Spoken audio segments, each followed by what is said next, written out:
തേന്മാവിൻ കൊമ്പത്ത് കൊതിച്ചതും വിധിച്ചതും June 29 മുതൽ എല്ലാ ദിവസവും രാത്രി 9 മണിക്ക്.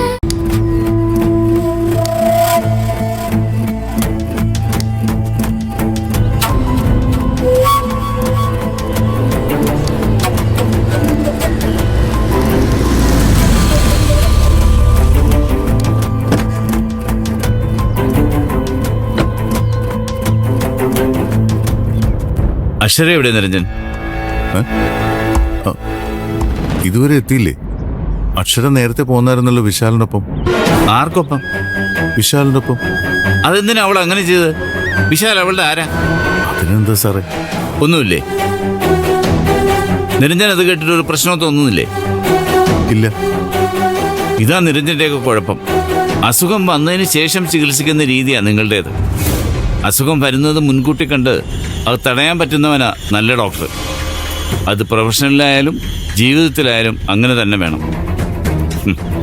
തന്നെക്കാൾ മുന്നേ പുറപ്പെട്ടവരിവിടെ എത്തിയിട്ടില്ല. അവൻ എവിടെ കൊണ്ട് കളഞ്ഞു എൻ്റെ മോളെ? സാറെന്താ ഇങ്ങനെയൊക്കെ സംസാരിക്കുന്നത്? അവനെ തനിക്ക് അറിഞ്ഞുകൂടാ നിരഞ്ജൻ. കൂടെ നിന്ന് ചങ്കല് കത്ത് കയറ്റുന്നവനാ അവൻ. എന്റെ പൊന്ന് സാറേ, അവരെ ഏതെങ്കിലും ഹോട്ടലിൽ കയറിയിട്ടുണ്ടാവും ഭക്ഷണം കഴിക്കാൻ. വന്നോളും, സാറ് ടെൻഷൻ ആവണ്ട. ഞാൻ ടെൻഷനാവും. അവൻ കാരണം അനുഭവിച്ചത് മുഴുവൻ ഞാനാ. പണ്ടങ്ങനെ പലതും നടന്നു. ഇനി അങ്ങനെയൊന്നും ഉണ്ടാവില്ല. വേറെ ആരെയും കുറ്റം പറയണ്ട, നിരഞ്ജനെ മാത്രം പറഞ്ഞാൽ മതി. നിരഞ്ജൻ അനുവദിക്കുന്നതുകൊണ്ട് അവൻ ഇങ്ങനെയൊക്കെ ചെയ്യുന്നത്. അവരൊരുമിച്ചൊരു വണ്ടി പോന്നു. അതാണോ സാർ ഇത്ര പ്രശ്നമാക്കുന്നത്? താനി കൊടുക്കുന്ന അമിത സ്വാതന്ത്ര്യം ഉണ്ടല്ലോ, അത് തനിക്ക് തന്നെ ദോഷം ചെയ്യും. നിരഞ്ജൻ കണ്ടോളൂ, ഇതുകൊണ്ടുണ്ടാകുന്ന പ്രത്യാഘാതങ്ങൾ വലുതായിരിക്കും, വളരെ വളരെ വലുതായിരിക്കും. എനിക്ക് ആ പേടിയില്ല സർ. എനിക്ക് അക്ഷരയെ അത്രയ്ക്ക് വിശ്വാസമുണ്ട്. അവളെ ജനിപ്പിച്ച തന്തയാണല്ലോ ഞാൻ. എനിക്കറിയാവുന്നത്രയും അവളെയും അവനെയും തനിക്കറിയില്ലല്ലോ. നിയന്ത്രിക്കേണ്ട സമയത്ത് നിയന്ത്രിക്കേണ്ടത് പോലെ നിയന്ത്രിക്കണം. അല്ലെങ്കിൽ പലതും കാണേണ്ടി വരും, പലരും.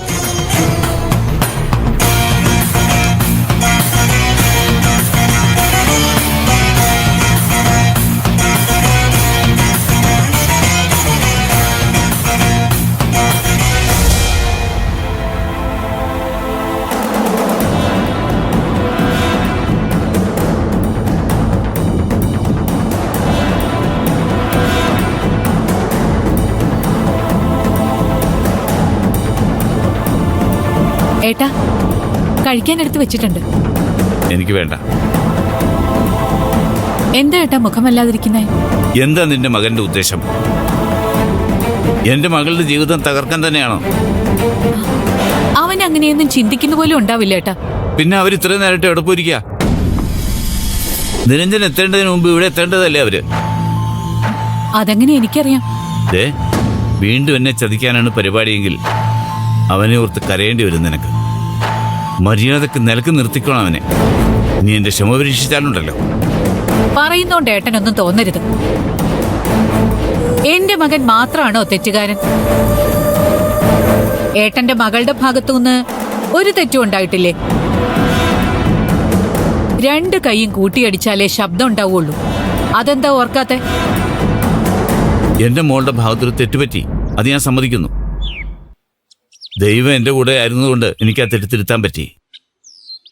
അവളിപ്പോ അവളുടെ ഭർത്താവിനോടൊപ്പം കുഴപ്പമില്ലാതെ ജീവിക്കുന്നുമുണ്ട്.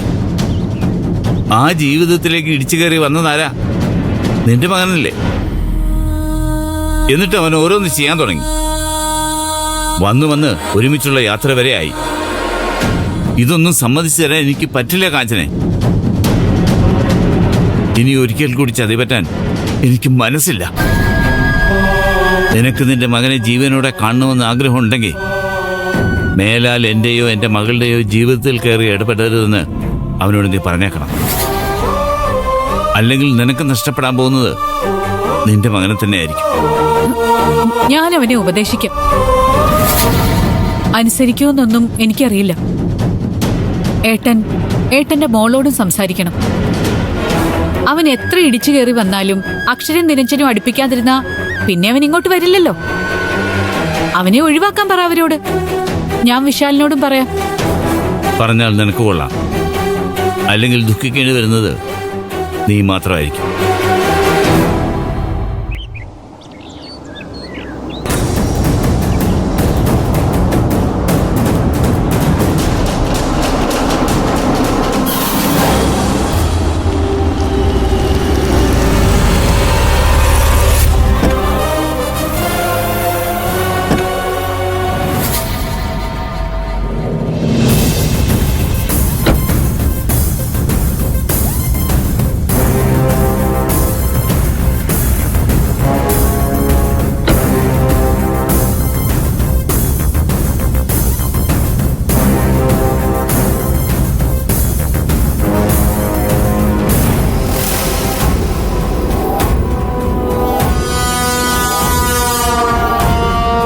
എവിടെ നടക്കുകയായിരുന്നൊരു ഇത്ര നേരം?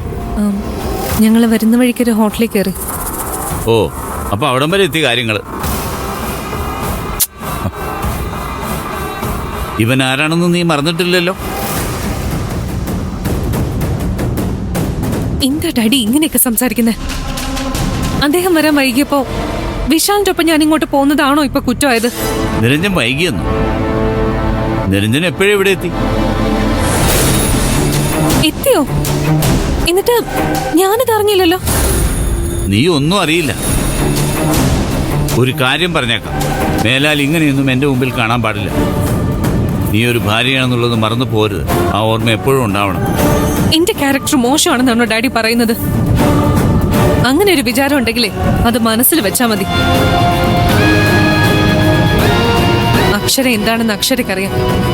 അതാരെയും ബോധിപ്പിക്കേണ്ട ആവശ്യം എനിക്കില്ല. ഞാൻ നിന്റെ ഡാഡിയാ, ചോദിക്കാനുള്ള അവകാശം എനിക്കുണ്ട്. അത് വിവാഹത്തിന് മുൻപ്. ഇപ്പൊ എനിക്കൊരു ഭർത്താവുണ്ട്. എന്ത് ചെയ്യുമ്പോഴും ഞാൻ ഭർത്താവിനെ മാത്രം ബോധിപ്പിച്ചാ മതി. ഡാഡിയെ ബോധിപ്പിക്കേണ്ട ആവശ്യം എനിക്കില്ല. കണ്ടല്ലോ, ഈ കുഴപ്പങ്ങളൊക്കെ ഒഴിവാക്കാനാ ഞാൻ വരുന്നില്ല എന്ന് പറഞ്ഞത്. അപ്പോ നിങ്ങൾക്കായിരുന്നില്ലേ നിർബന്ധം? സോറി. എന്തോന്ന് സോറി? ഇറങ്ങിപ്പോടാ. ഞാൻ പോവാൻ തന്നെ വന്നേ. ഇങ്ങനെ ആരെ സംശയിക്കരുത്. ഞങ്ങൾ തെറ്റും ചെയ്തിട്ടില്ല. തെറ്റ് ചെയ്തിട്ടില്ല എന്ന് നിങ്ങൾക്ക് തോന്നിയാൽ മാത്രം പോരാ, അത് മറ്റുള്ളവർക്ക് കൂടി ബോധ്യപ്പെടണം. നിരഞ്ജനകത്തുണ്ട്, അതുകൊണ്ട് ഞാൻ കൂടുതലൊന്നും പറയുന്നില്ല. പഴയ വീഞ്ഞ് പുതിയ കുപ്പിയിലെന്ന് പറഞ്ഞു കേട്ടിട്ടുണ്ട്. അതിനുള്ള ശ്രമമാണെങ്കിൽ കൊന്നുകളയും നിന്നെയാ. നിന്നെ കൊന്നതിന്റെ പേരിൽ ജയിലിൽ പോകേണ്ടി വന്നാൽ അതൊരന്തസ്സായി കാണും ഈ ജയശങ്കർ. അത് നീ എന്നെ കൊണ്ട് ചെയ്യിക്കരുത്.